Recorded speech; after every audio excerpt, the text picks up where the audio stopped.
What is up, guys? It is time for an MLB Deeper Dive where you tune to this morning's MLB Strategy Show with myself and Greg Ehrenberg. You'll be delighted to know we do, in fact, know a little bit more than we did this morning, and that's going to carry us through today. But I am Chris Spags, joined once again by the top player in DFS, the namesake of everything on this Awesemo YouTube channel, as well as at Awesemo.com. He's going to help give you guys all the guidance of a top player that you would expect. Alex Awesemo Baker. How you doing, Alex? Good. Yeah, to give my real picks today. Make sure you guys have the best ones. 5-game slate. This is a little bit different, so it'll be fun, like trying to come up with a strategy to tackle this one. And thankfully, we'll have one more mind here in the brain trust, our director of customer success at Awesemo, a man who's also covering all the sports you see here on the YouTube channel as well. He's Terry McBride. How you doing, Terry? Doing pretty good, bud. Doing pretty good. I agree with Alex. This should be a fun one to go through with a couple of the questions answered now, but and we gained a nice little pitcher in Pablo Lopez to work with here, but lost the best offensive spot on the slate early in that Colorado game scratching. So it's going to be interesting to see where everything falls. Yeah, the Coors game not playing today. If you did miss that one, we talked about it on the strategy show this morning. High likelihood, according to our news guide, of that one not going off, and it is official. It has been postponed, so make sure you're taking it out of your player pools and all of that. And also make sure you're going to check out our Top Stacks tool, which is a free premium tool of the day. We reference it a lot on these shows. It is an important feature here, especially if whether you're prepping all day for MLB DFS or if you're somebody out there, you have a day job, you come in for that last hour. The Top Stacks tool is going to shorten your whole process for that as well. So make sure you're going to get that in your life every single day at awesemo.com/join. But if you guys want it for free, go check it out today on the site. And this show today would not be possible if it were not thanks to our friends over at Jock Market, who are sponsoring the show today. If you haven't heard, Jock Market has turned fantasy sports to a stock exchange where you can forget about waiting until the end of the game to make money. Jock Market allows you to buy and sell and share players in real time for real money with guaranteed payouts for all shares at the end of the night. With daily markets for the NBA, MLB, NHL, and PGA, you can make real money every hour, every minute, every second of any match or game. Use the pregame IPO to pick up shares of your favorite players and buy, sell, or hold during the game based on your analysis.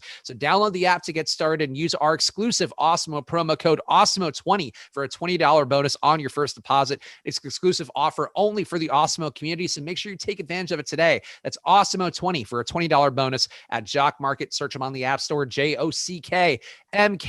We appreciate them helping us put the show on. But let's start, as we always do on the slate, guys, with I guess let's do a little slate overview, Terry, because Alex raised some questions here about how to approach a 5-game slate like this one, where the best game that appeared was going to be on the slate is now gone, the Colorado matchup versus the Padres. But what do you have thoughts here on how to approach a 5-gamer? It's not quite as short as some night slates might be, but you still have 10 teams to choose from. So you do have some options here to work through. Yeah, and we've also interestingly got a somewhat like just mid-range based pitching slate to work with as well. We don't have like a true standout ace on this slate, which is the thing that really leaps to attention for me. So I'm going to be mixing and matching through some of these different mid-range type pitchers from Tyler Mahle. I'll get some Kyle Gibson into my life. I'll probably have some Alex Wood in there, but there's not the Jake DeGrom type guy who's going to garner like 50% of the ownership and be the go-to ace. He burned some of us yesterday coming out of that game with his injury, but there's no pitcher like that today. So I think it's going to be about spreading out, getting to a decent crop of these mid-range pitchers. There's a few I like a lot better than other ones, and then just getting to a pretty broad range of stacks and trying to put them together in the most unique ways possible, because we've got some pretty heavily concentrated ownership on some of these better-looking stacks as well. So it's going to be really, really interesting to see just how the slate fits together once we start crunching lineups, maybe getting into some instead of running 4-4s and 4-3s exclusively, maybe opening up a little bit more on a short slate for some 2-mans or some 2 one-off type of constructions as well. Something I've been playing with a little bit given the upside of pitching this year anyway. We'll do a little bit of a crunch here in our Chalk Talk segment coming up at the halfway point of the show, where we'll do money time. I'll flip the hat and give you guys the top 5 owned plays on DraftKings and Fanduel today, and we'll see how the chalky constructions look on Fantasy Cruncher. But Alex, quickly from you, any overarching thoughts on how to approach a 5-game slate where it's an ugly one? The pitching doesn't look the best. The hitting environments, for the most part, I guess besides the Arizona game, don't look the best. Is there anything that jumps out to you just as an overall approach to give to people on a slate of this size and this particular situation?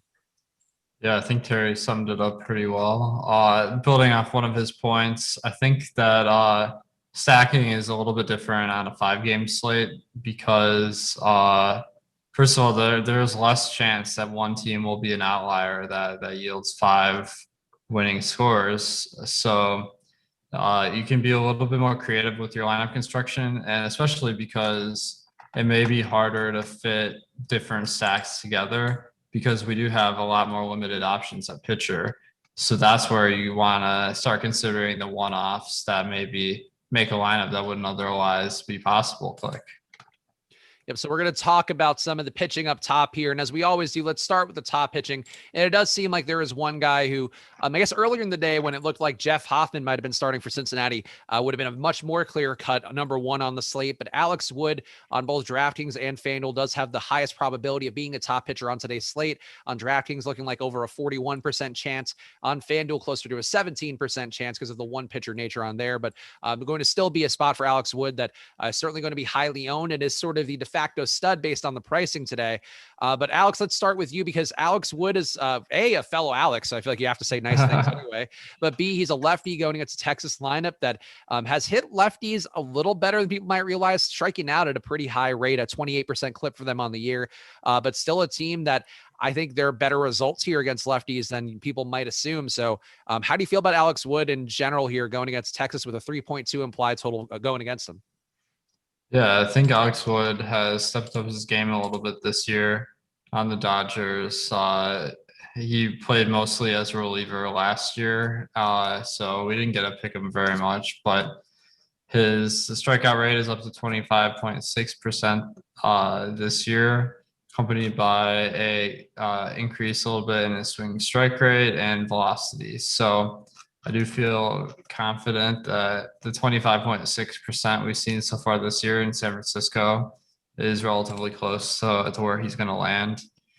And then the matchup's great because Texas strikes out a ton.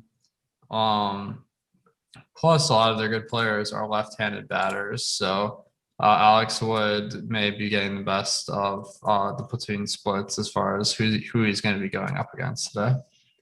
Terry, how are you feeling about Alex Wood on a slate on FanDuel where you're certainly going to have to make that choice where you do have an alternative now in Tyler Mahle that wasn't there or didn't seem like he'd be there earlier in the day.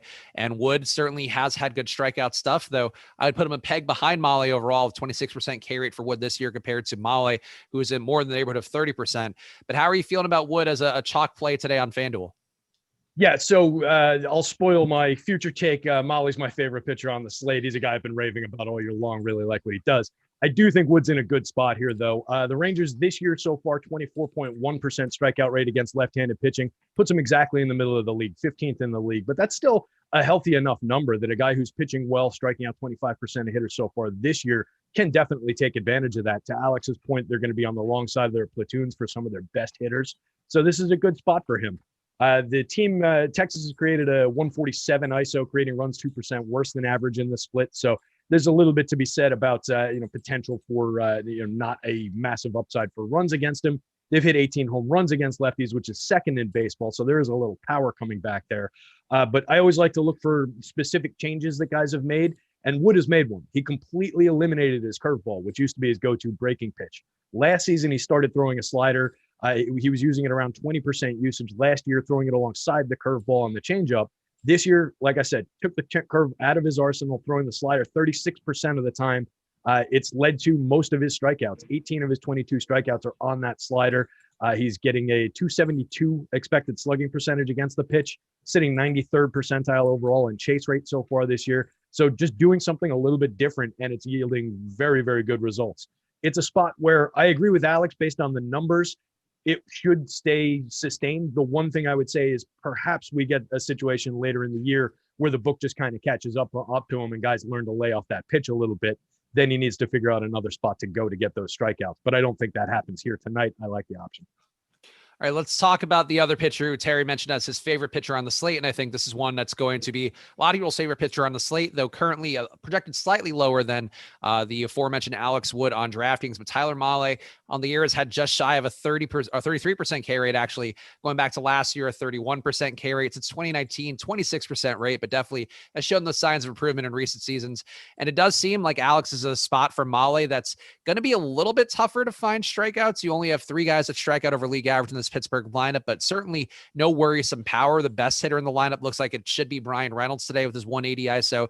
Everybody else here under a 150 ISO or significantly less than that. Are you feeling like Tyler Mahle has a higher ceiling or a higher floor than Wood? I guess, how can you sort of parse these two out given the fact they're projected so closely, and also the ownership is going to be pretty close between the two as well? Yeah, I think Mahle has been a fantastic fantasy pitcher over the past couple seasons with this 33% strikeout rate this year. So that's really great. And then the matchup versus Pittsburgh, as you were saying, like doesn't have as many Ks, certainly as the projected lineup for Texas today. So I feel like that does even out the two guys a little bit. It looks like Mahle, he's the run total of both opposing teams is about equal to. So I think like this is about as close as they're gonna get. Both really good options that on a 14 game slate might go a little bit under the radar, but tonight they're the shock. Terry, make your case for Tyler Mahle, who you mentioned as your favorite pitcher on the slate. And it does seem like for the most part, people will be choosing between Mahle and Wood on Fanduel. On DraftKings, you could probably play both and get there with some degree of comfort. But how are you feeling about Mahle? And I guess what, relative to your exposures, how much Mahle for every share of Wood do you think is appropriate? For me, it'll probably be a little bit more aggressive than I would say is appropriate. I think based on Alex's numbers, based on the top starters tool, we can get to a little bit more Mahle, but it should probably break out around even and then compare them to what the public is going to be in terms of their probability of success. Look if you're distributing that right, and if there's a third option in there that maybe you should start cramming in a little bit more to level out the playing field across three of them, undercut the field if they're going overly popular. To me, though, Mahle's the guy I want to be over on if I'm going over on one of them. I talk about spin rate a lot, and it's an important factor in pitching, and he's like the case study for me over the last few years. 2019, his four-seamer was 93.3 miles per hour average velo with 2161 RPMs of spin. Last year, that jumped to 93.9 miles an hour, 2389 RPMs of spin, and his whiff rate shot through the roof on the pitch. This year, he's throwing the four-seamer with an average 94.5 miles an hour and an absurd 2,489 RPMs of spin. So he's just throwing that pitch better and better every year. And what that does is it sets up his dynamite slider and his ridiculous splitter so that those pitches are just dramatically more effective, working off of what is a fastball coming in at 95 miles an hour with a rising effect to it. It doesn't actually rise in terms of elevation as it approaches the hitter, but it looks like it does. So they're looking up in the zone, and then he just hits them with the slider with the splitter down in the zone. Those come in at 87 miles an hour. So it's a massive change in velocity and just completely different look. Really boosts his strikeouts. So I'm all over the strikeout spot. I agree. It's a tougher matchup. Pittsburgh's second in baseball with just a 21% strikeout rate against right-handed pitching this year. But what I like about the spot as compared to Texas is I mentioned Texas hit 18 home runs so far against lefties. That's good for second in the league. Pittsburgh's hit 18 home runs against righties. That's the second worst mark in the league. They've got a 123 collective team ISO. They create runs 11% worse in the split. So to me, despite the lack of strikeouts, I think there's less offensive upside going up against Mahle here, who I think can overcome this with just his ridiculous stuff. And I think he can post a nice strikeout game here. So, Alex, let's transition over there because I think we're all sort of in agreement that Mahle is a good play. Alex Wood's a good play, and maybe you can sort of put one guy ahead of the other. But on DraftKings, where you can play two starting pitchers today, you can get one guy under your SP1, one guy under your SP2. Are you feeling like that's a construction that's going to be viable? And this sort of is going to inform our chalk talk process as well for running it on Fantasy Cruncher. But do you think that's a spot that people will be getting to those two together in the same lineup pretty frequently? Yeah, I mean, I feel like that's probably going to be the most common lineup construction because not only are these guys the best pitchers on the slate, but they're also the best per dollar. So there is an advantage to going in both Mahle and Wood from a projection standpoint. Plus, that allows you to take advantage of the underpriced bats more. So that could be a spot in tournaments where we're like, well, we don't love any of the other options, although I don't want to speak for you guys here, but we know like one of these guys is likely to have a good game. We just don't know exactly who it is. So that's where you can get a little contrarian. And I'll say that's something that we talked about on the strategy show this morning, where I really felt like the vast majority of these guys, and that was the case with the Coors game and without it, that there are a lot of guys here that I felt like you could get 5 to 10% of, and I wouldn't feel bad about it, but I wouldn't feel too strongly about. And I would agree with that. Molly and Wood are two guys that I think you feel pretty strongly about relative to the slate. So let's dig through some of these other guys and find out, I guess, which ones that we think are going to be more viable than not. And one that I think is viable, a little bit cheaper, so you're getting off the price point. And to me, whether you're playing him with Wood or with Molly, I think doesn't matter. But I think you can go to Luke Weaver here. And I know it's, again, the best hitting conditions are going to be in this game. It's going to be in Arizona with the roof open. An 85-degree day is expected down there. So that's something that's going to be a positive. But Weaver at least has the ability to get strikeouts, I think, against the Miami lineup that has 6 guys that strike out above league average. You also have the pitcher spot in there, and I think that's a positive too.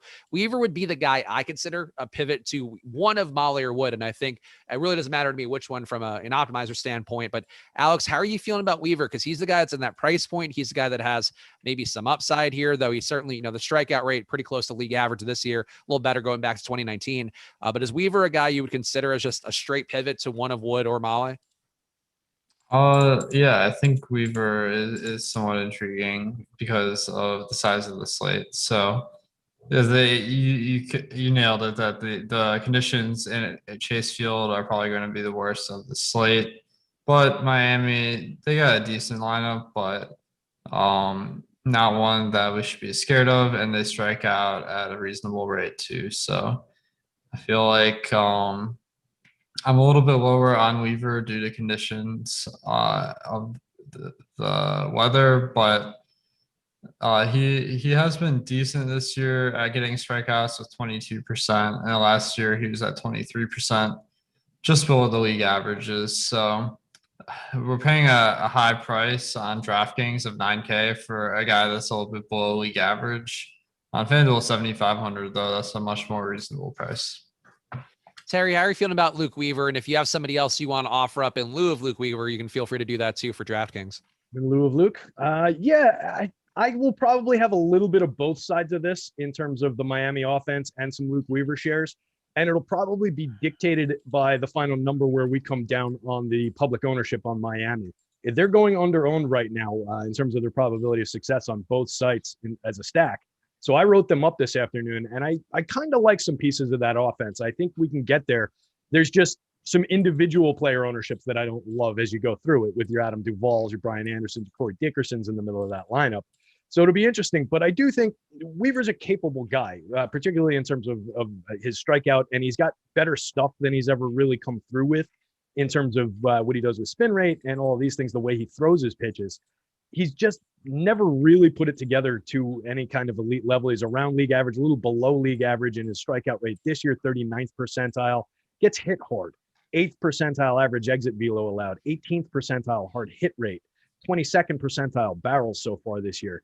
So guys are putting some wood on the ball, and it's just a little bit scary in terms of that. There is a little bit of sneaky power in this Marlins lineup.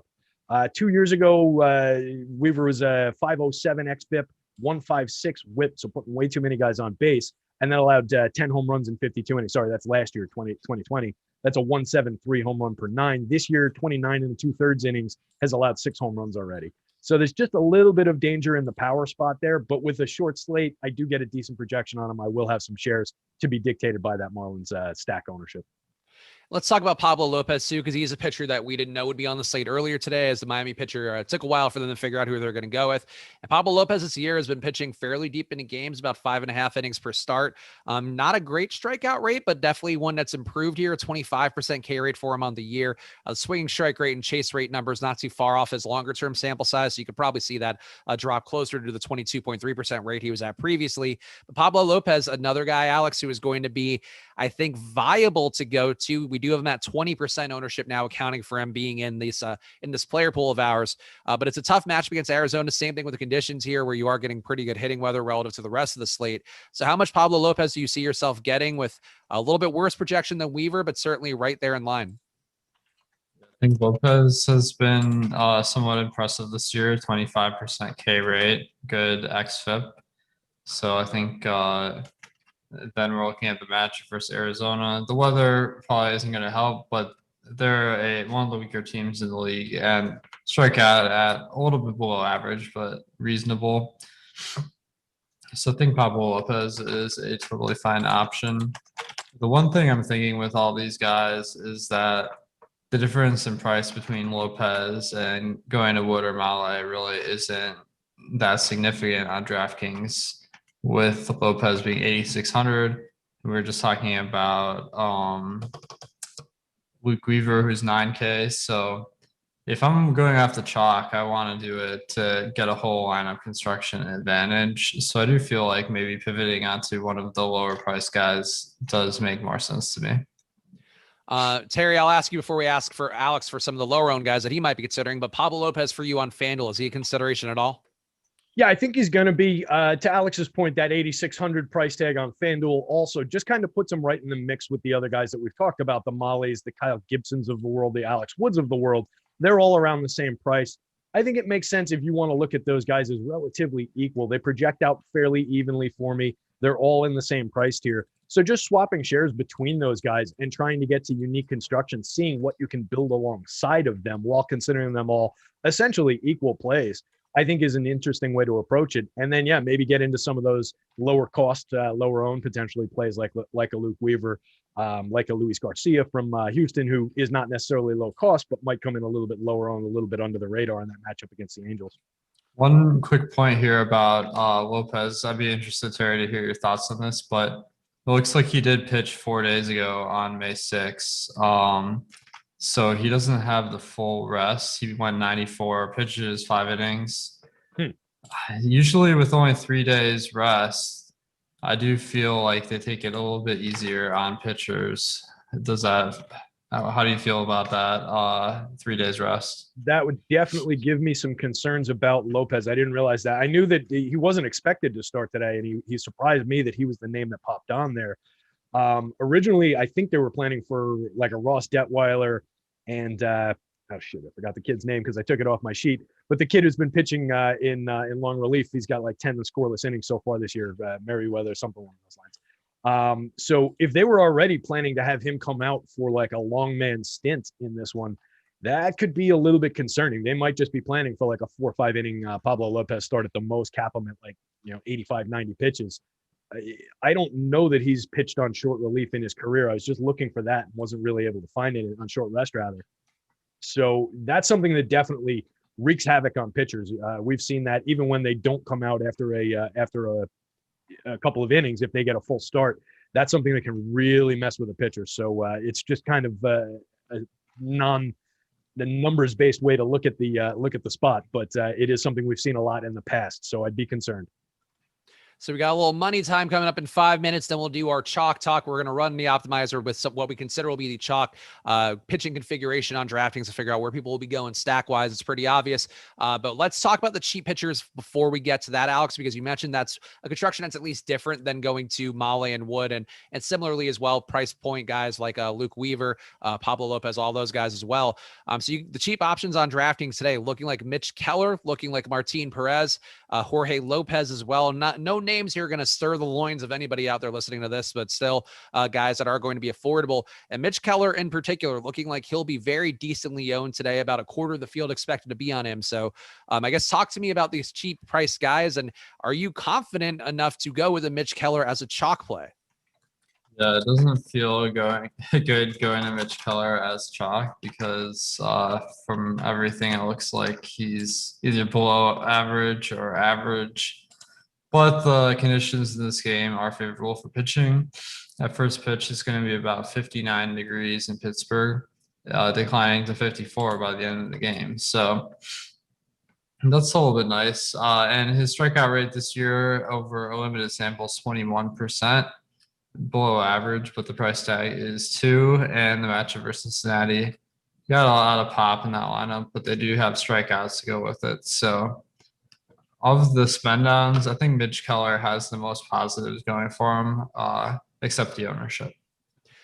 Similar question about Mitch Keller too, because this is something that I'd be curious about, but the BABIP numbers for Mitch Keller, and it's been 430 batters faced since 2019, and normally you see a 320 BABIP like Keller has this year and go like, oh, this guy's probably due for some positive regression.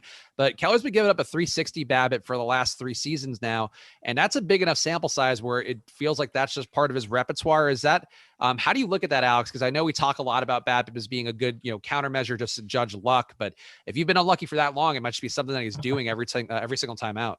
That is a good question. I look at BABIP more for bats, so I don't have a ton of frame of reference for this, but 364 for his career does sound unusually high because I feel like the batting average of balls in general is closer to 28 to 29%, if I remember correctly. But the batting average on line drives is a lot higher than ground balls or pop-ups. So I guess we could go into a little bit greater detail to find out more there. And he does give up a lot of isolated power too, a 200 ISO to lefties, a 211 ISO to righties. So that could be part of it too. Terry, I don't know if you have any thoughts here, but just one interesting stat here that jumps out. I mean, it's many terrible ones for Mitch Keller. Yeah, so Keller's a guy I've been kind of waiting on stuff-wise. He's one of my, he's like in that Mlb file. He's in that Dylan Cease file, who's pitching very well so far, as I've been raving about him this year. So I'm expecting Keller to one day arrive. He's got the stuff. He just has not put it together. What I consider probably we're seeing there is a guy who has just completely struggled with walks throughout his career. 20.7% walk rate last year in a very small sample size, 13.3% this year, has struggled in the high 8s and 9s through the minors. So he's a strikeout heavy guy when he's on, but he tends to walk a lot of hitters, tends to work off the plate and not get chase rate. As we can see so far this year, he's sitting in the 37th percentile in chase rate. For a guy who works off the plate, he should be getting more swing and miss, more chases than that. So I think what we're seeing there with the BABIP is probably just him trying to work back into the zone and just getting hit hard, to Alex's point, probably getting hit for a heavy line drive rate. And I was just in the process of pulling that number up. So I think that's explaining some of the BABIP that we're seeing there. And yeah, decently heavy line drive rate, low ground ball rate, and just gets hit for a relatively high amount of hard contact and a good amount of medium contact. So he doesn't induce much soft, which is where you see a lot of BABIP go to die, is on those little soft dribbler ground balls, guys that scoop those up. So I think it's just confluence of circumstances there around that, but it does speak to what his problems are in terms of being able to work effectively in the zone. Terry, anybody else you want to throw up here, particularly if you have any sort of thoughts on the cheap guys, Jorge Lopez and Martin Perez going head to head, seem like 2 other cheap options people can go to on DraftKings, but anybody else that you want to hit on here or throw up as potentially viable lineup construction for people out there? Honestly, Keller probably would have been the one that I would have brought up in that question. Just looking at my projections, I don't get a great mark on Jorge Lopez. I don't really get, much. Kyle Gibson, we haven't really discussed, I don't think. And he's 9,500. So he's not in that category, but he's in like the middle of my board.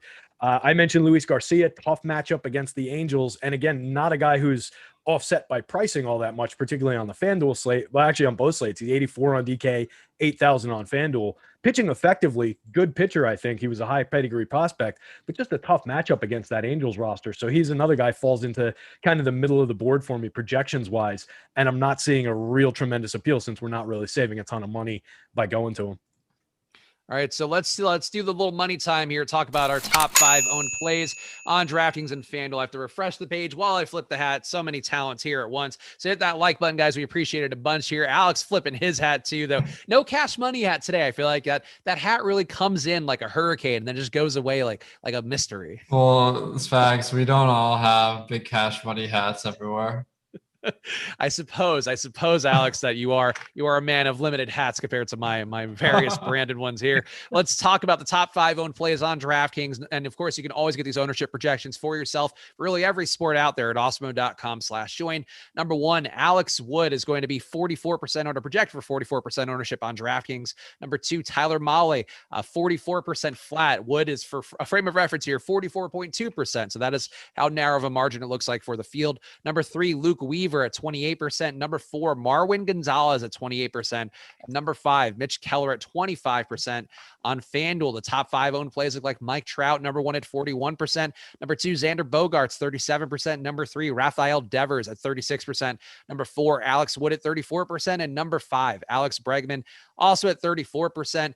And I think, Alex, for the Chalk Talk segment here, Tyler, if you could pull up the optimizer and do the usual, the requisite 5-3 stack. So I guess we could talk a little bit more about stacking approach and all of that. Alex, do you think the chalk construction for pitchers on DraftKings is going to be what we guessed earlier, the Alex Wood and Tyler Mahle combination?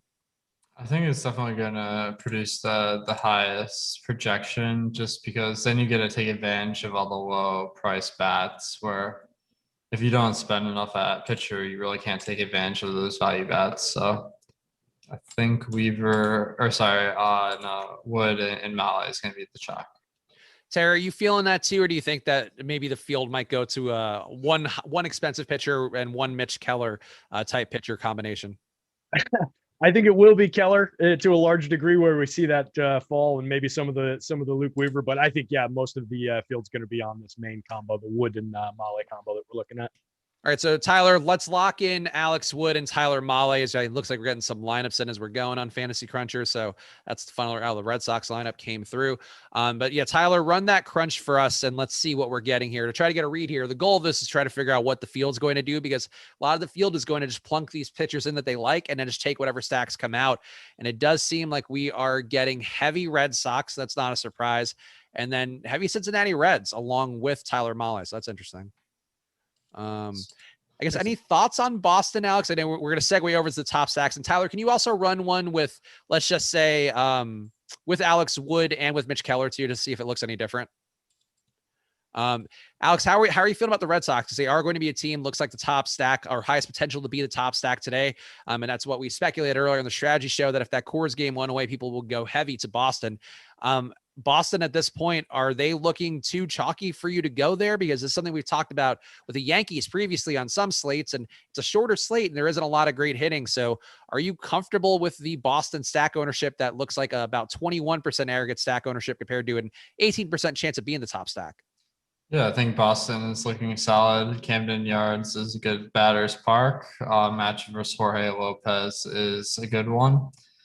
Now, I am seeing something interesting with Boston here, which is that the heart of their order is really priced up. So I feel like if we go if we spend up at both pitcher spots, we're going to get more exposure to the guys at the bottom of the order and the cheaper guys at the top than the heart of the order. So if I'm stacking in Boston, I feel like a good way to do it could be go with Keller instead of one of the high price guys, and then just really spend up on the bats to get the best Boston players. Sarah, do you have any thoughts? Or that's definitely a smart one from Alex. Is no surprises there. I feel like sometimes I compliment somebody the natural flow of things, like, yeah, no shit, the top DFS player in the world made a good take about how to approach a chalky stack. But JD Martinez is going to be 11% owned, it looks like, compared to guys who are going to be double, including Marwin Gonzalez, Alex Verdugo up top. Are you feeling the same thing here as Alex, where it's clearly going to be some ways to get different here, and just paying up to be contrarian might be the order here if you are stacking Boston?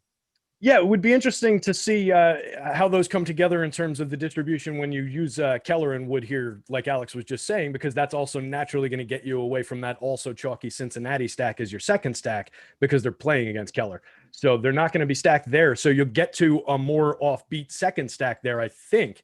If that's the way that they were coming up, you might end up on a decent amount of Marlins, just given the pricing. I think that makes a lot of sense, which I'd be fine with because of the numbers that we've got for them coming back the other way in terms of leverage.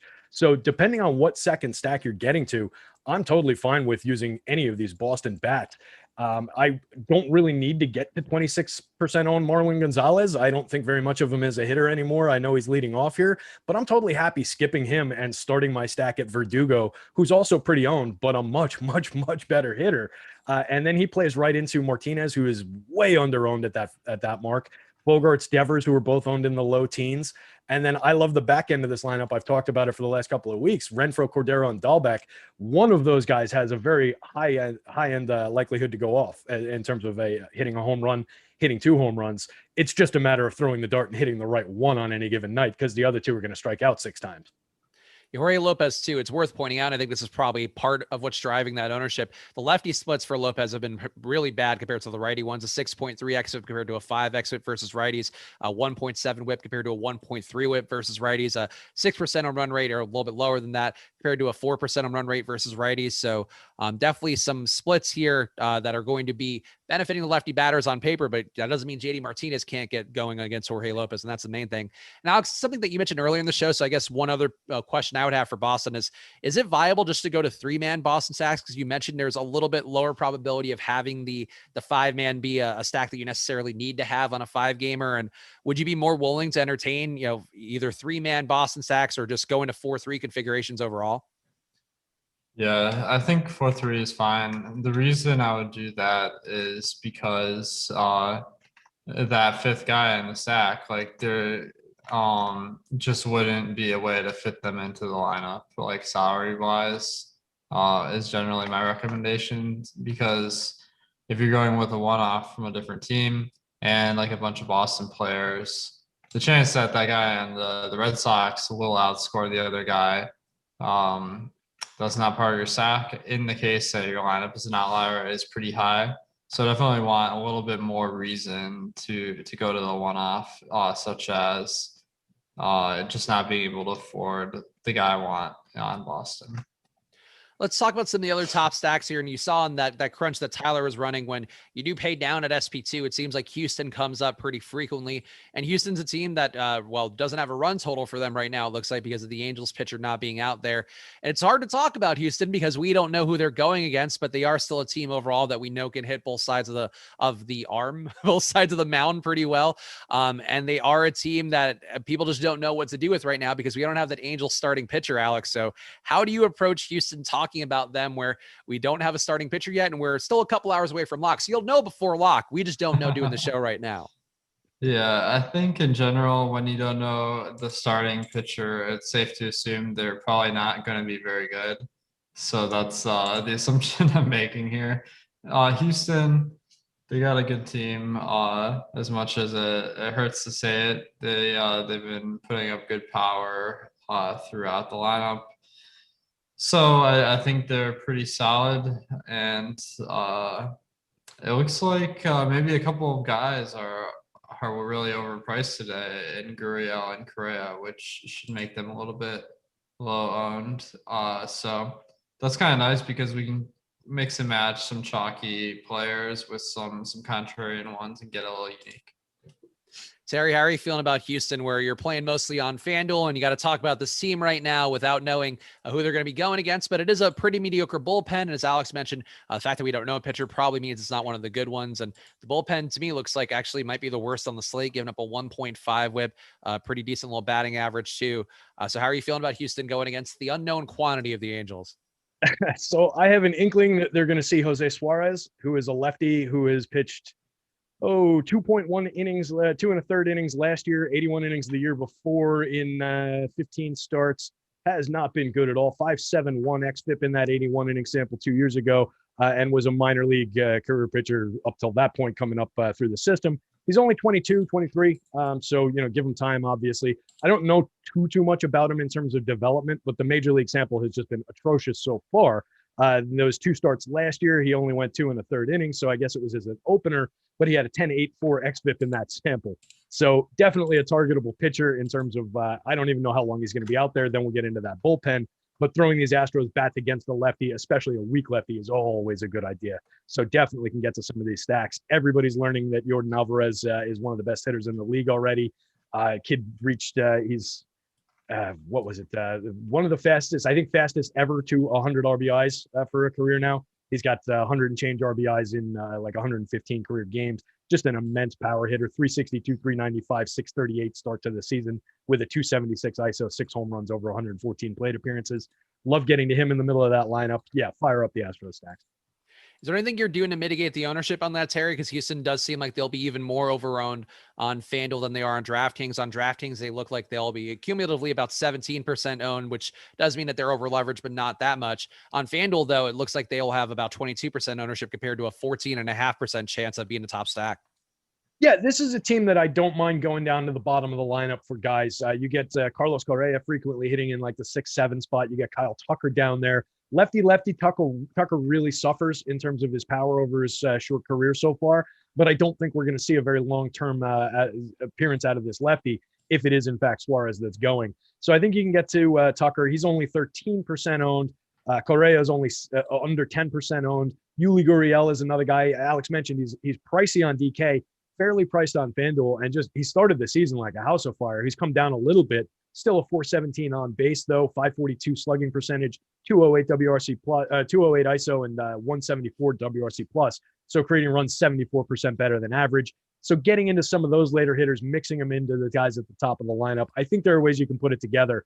It will be more difficult though, so you might be looking at a lesser owned second stack, a lesser owned pitcher when you go to the Astros on FanDuel. Alex, how are you feeling about Miami? Because they are a team that we talked about earlier in the spot against Luke Weaver in a warm park day. Weaver giving up that 11% barrel ball rate this year, comparable numbers going over the longer term sample size as well. Are you feeling Miami is a team that is going to be a worthwhile pivot potentially? Because it did seem we are getting a lot of Boston, a lot of Houston there. Miami still has 11% chance of being a top stack today, a little bit over that, and much less ownership. So how are you feeling about the Marlins with their 4.2 implied run total here?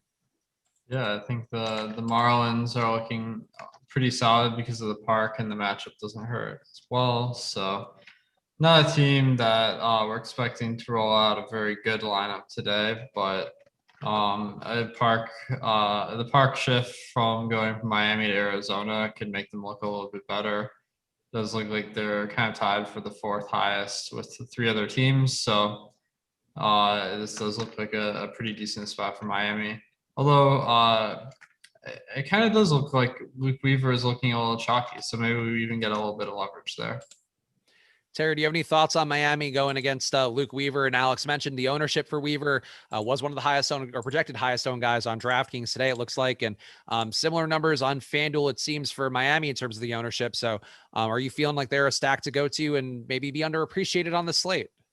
Yeah, it was the underappreciation that kind of stood out to me when I was writing my article this afternoon. So I wrote them up. I've got a breakdown hitter by hitter for going through the projected lineup.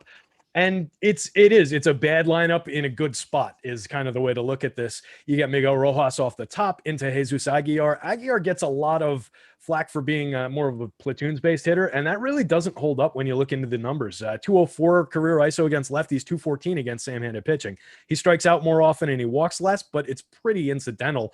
And the splits are the slash is 256, 329, 470 as compared to 268, 356, 472. Those are really negligible differences. So you can throw Aguilar righty. Corey Dickerson's going to be owned, but is definitely a platoon-based hitter going up against righties as a lefty. Adam Duvall, my favorite bat on the team, is going to be super chalky, but I think it makes sense to work him in. And then you get like Brian Anderson. Isan Diaz has sneaky power. I don't love the bottom of this lineup, and I would leave Sandy Leon out entirely unless you absolutely have to roster a cheap catcher. He's just not a hitter at all. But 1 through 7, I think you can get to decent stacks. And Diaz in particular, I think is going to be low owned and sneaky. He's got some sneaky power. 26 home runs and 435 plate appearances in AAA in 2019. 60 grade power all throughout his prospect career from traditional scouting. So decent little pop in a guy that not a lot of people will be going to at an infield spot. We got a question here in chat real fast, jumping back to Boston. Stephen Leovitz, one of our regulars there, and we appreciate everybody who's got that Awesemo green color on your name on YouTube and the Awesemo logo you get as well, which does get better over time when you're a member over an extended period of time. You can one day be a platinum Awesemo member, the dream that we've all aspired to since being children, I'm sure. But Stephen Leovitz asking if you think the Red Sox will go off, can you make a case to play Martin Perez as a cheapie? Maybe he goes 5 for a win and gets you into the teens and his projected or his fantasy points outcome. And Alex, is that an approach you would consider today? Where that is one way to get different for sure if you are stacking Boston. And we talked about some of the other ways you can get different, but I think in terms of the outcomes, like that's not a crazy one here. And to me, Perez, 8% ownership, I don't mind playing him a little today just because of that number.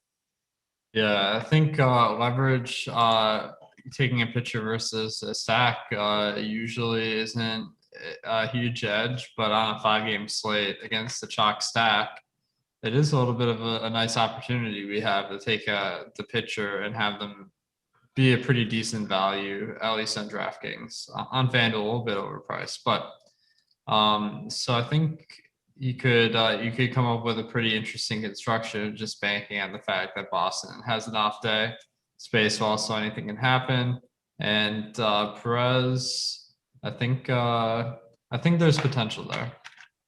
Sarah, do you have any thoughts about combining your stack with a pitcher today just to maybe get different on a, I don't know if that's going to be as much of an important thing on FanDuel necessarily, but is that something you consider doing today just to get different on a slate where it does seem like there's one particular pathway for the top stack of Boston?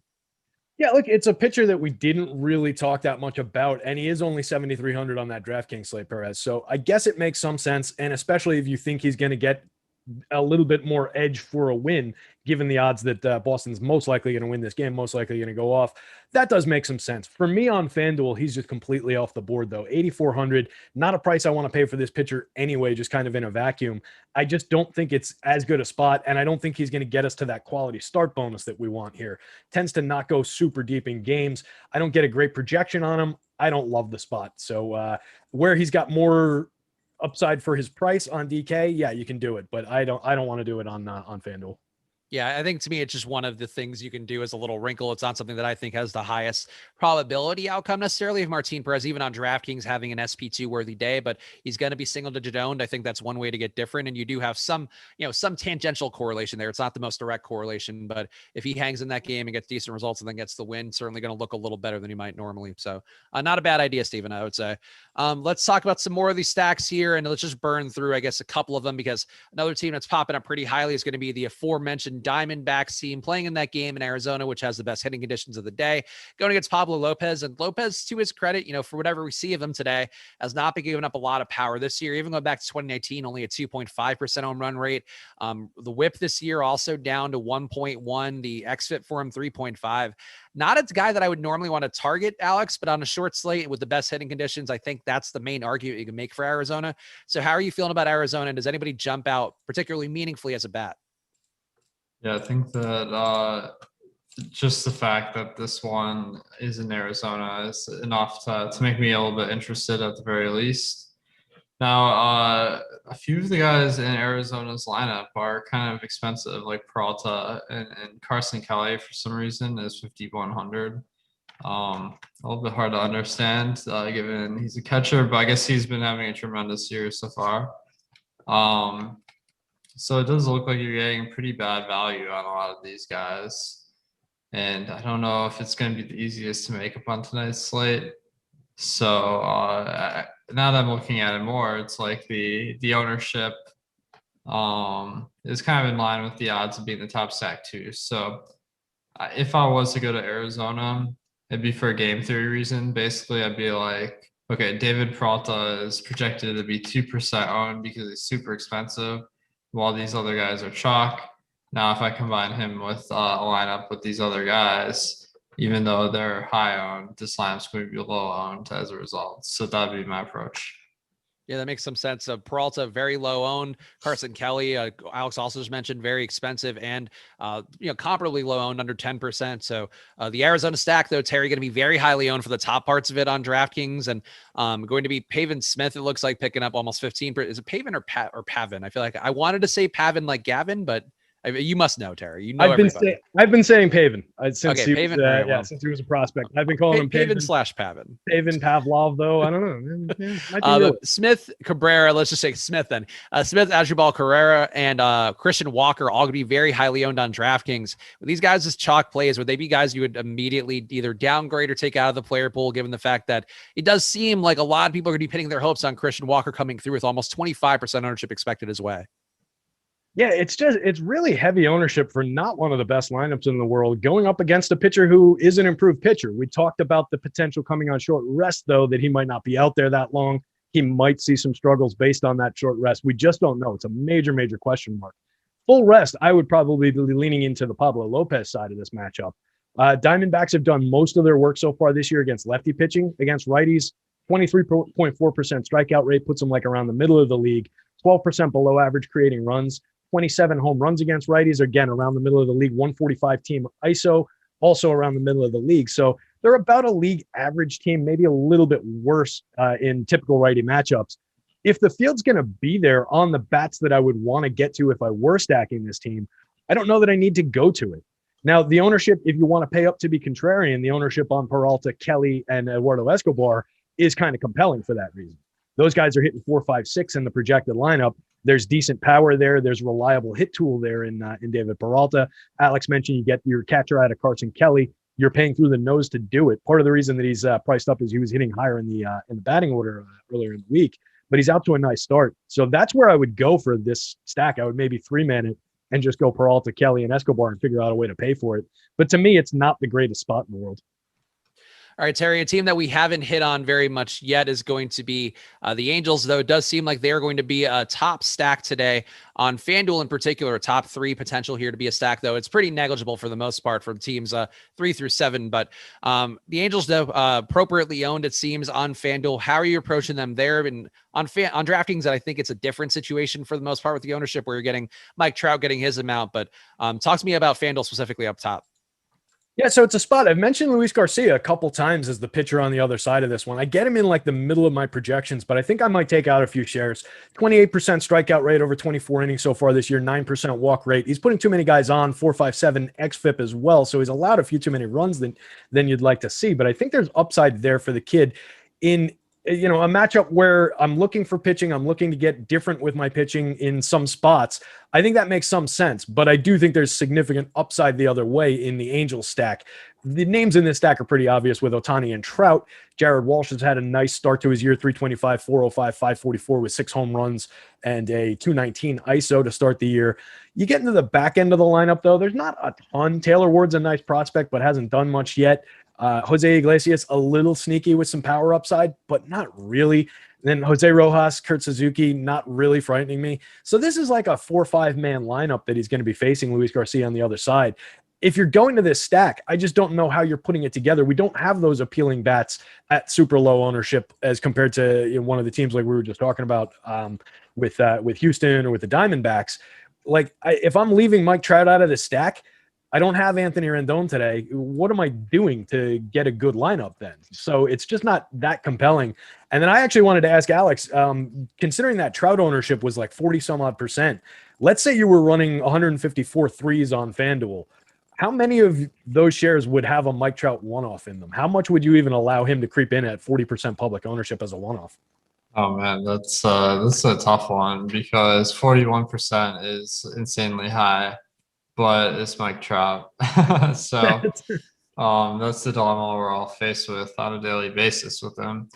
I do feel like if we're comparing him to other guys that are in the 4K range, I think just swapping to another batter that's a similar price but just lower owned is probably a smart move. When it comes to the context of the stack, it's a little bit tougher because if Mike Trout has a bad game, does mean it's more likely for the other guys to underperform as well. So I do feel like in a stacking scenario, it might be worth just taking the ownership and trying to make it up elsewhere. But I'm not totally convinced of that. So just to tag off that real quick, Spags, I know we're short on time. Sorry. Just looking at a potential pivot within that same lineup that could potentially still capture some of Trout's upside if he's on base and Trout hits a home run, you could pivot that to Shohei Ohtani for at the same position for 100 less and half the ownership. Does that make sense? Is that kind of maybe how you would look at that, where you still can gain from Trout even if he's not in your lineup as a one-off? Yeah, that makes a lot of sense because Ohtani is a fantastic hitter and although it might be like 55-45 that Trout has a better day, the ownership is massively different. So that makes a lot of sense. All right, so let's talk about any remaining stacks here. We do have Cincinnati, who's going to be pretty closely ranked to some of the other teams that we talked about. Baltimore, Texas, San Francisco. Terry, any of these other stacks jumping out for you meaningfully as wanting to bring to the people here before we do the Hall of Fame and then jump off?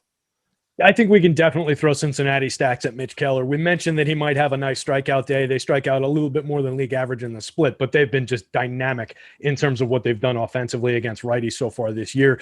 I mentioned the ridiculous walks for Keller. That could be a real problem for him here. Cincinnati 192 team ISO, second in the league against righties, 109 WRC plus, 37 home runs on the year, all trending up toward the top of the league. So I can definitely get to some of those stacks with the top end of Cincinnati's bats.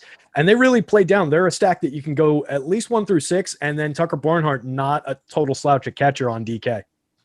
And also, just leaving Nick Senzel out of the lineup might be a decent move, too. You can save money there, but he's going to pop up a lot on optimizers, 3,100 salary. Project for 25% ownership for the Reds. Alex, do you want to give any cosigns to Cincinnati or talk about one more stack here that you think is worth bringing to the people?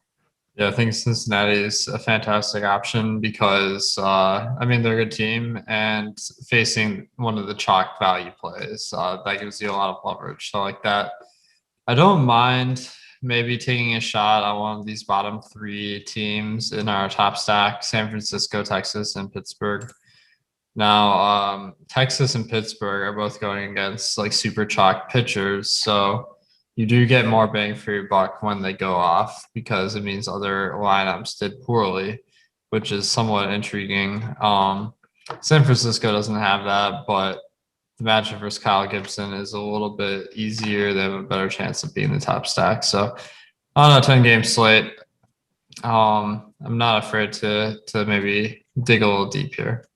All right, Tyler, hit me with the Awesemo Hall of Fame so we can give our just credits to these fine people out there joining the Awesemo Hall of Fame. And of course, you can always get in on the mix yourself by downloading the Awesemo profile pic at awesemo.com/avatar, and then tweet your wins at Awesemo HOF so you can have a chance to win a free month of Awesemo Plus Platinum, though. We have to know about it. That's the main way you're doing it. You have to actually still win a tournament here, finish in the top 3 of a tournament of 5,000 people or more, and then you get that free month of Awesemo Plus Platinum. But here's the first one up, our first new luminary in the Awesemo Hall of Fame, Art DZ95, taking down some sort of Fanduel tournament here for 13K. Next up, we got Young Jaffe, took down the nickel 150 max. And again, it's any wins here. We want to celebrate you guys. So make sure you're tweeting at Awesemo HOF. Don't feel like you have to win 100K to come through and get that. We got to give a shout out to Boo2654, who is going to be your Boo, or I guess actually the opposite of a Boo on the quarter jukebox, taking all your money on the quarter jukebox. And then we also have Big Smoke here winning the Haymaker, finishing first in the Haymaker. Obviously, you're always going to chop in MMA, but Big Smoke, you're doing a good job. And another Awesemo avatar in the mix too with that same lineup. We also have Gene B. Kim, who's pretty much on this show all the time, and I guess didn't tag me in this one. So Gene B. Kim moving down my personal Hall of Fame, but still looking good as always. Gene does a great job across a bunch of sports, giving his shout outs there. And then who's this last guy here? Alex Baker, the NASCAR Xfinity. The PGA money too. Look at you joining the Hall of Fame. Wow, what a big moment. Well, the contests weren't even completed. It was a joke screenshot, but I'll take it. I mean, it's truly amazing to see Alex pick up all these wins here. Who would have known that Awesemo himself would be in the Awesemo Hall of Fame? What a moment. Let's close this out with the home run picks, or the dong picks. People want to say here dong pick, even though I'm sure somebody will be saying pause in the YouTube chat. But Alex, who would be your dong pick for today's slate? I just had my spreadsheet open to Texas, and I see Adolis Garcia has been crushing it this year with a 307 ISO. The guy that honestly I'm not very familiar with, but is going up against Alex Wood, who he's got the better end of the platoon split. So why not take a chance on Adolis there? Terry, who's your home run pick? I like that call, Alex. I'm going to go to those Cincinnati Reds we just finished talking about. I'll go to the big lefty in the middle, Mike Moustakas. And I'm going to go to Rafael Devers, getting that lefty splits against Jorge Lopez, gives up a 255 ISO to lefties. There is some good chalk I'm hoping to be found amidst the Boston Red Sox today, and that is one of the guys I would consider that. So there's the home run picks. Make sure you are following at Awesemo Dfs to get all of Alex's content, following at Digital B21 to see what Terry's doing. Follow at Chris Spags, follow at Awesemo_com as well to check out all of the content we have, as well as some giveaways that are always going through there that we don't have time to talk about on these shows. So that's your one way to know always is that at Awesemo_com Twitter handle. We appreciate you guys for being here, and come join me on the tip-off in a half hour in my marathon day of shows. 4 shows today. Tip-off coming up in a half hour, and then NBA Live Before Lock with me and Greg Ehrenberg closing out the day. So check that out on my journey here to maintain sanity throughout. I appreciate you guys for being here. We'll check us out tomorrow again too. We'll see you guys again soon. Good luck.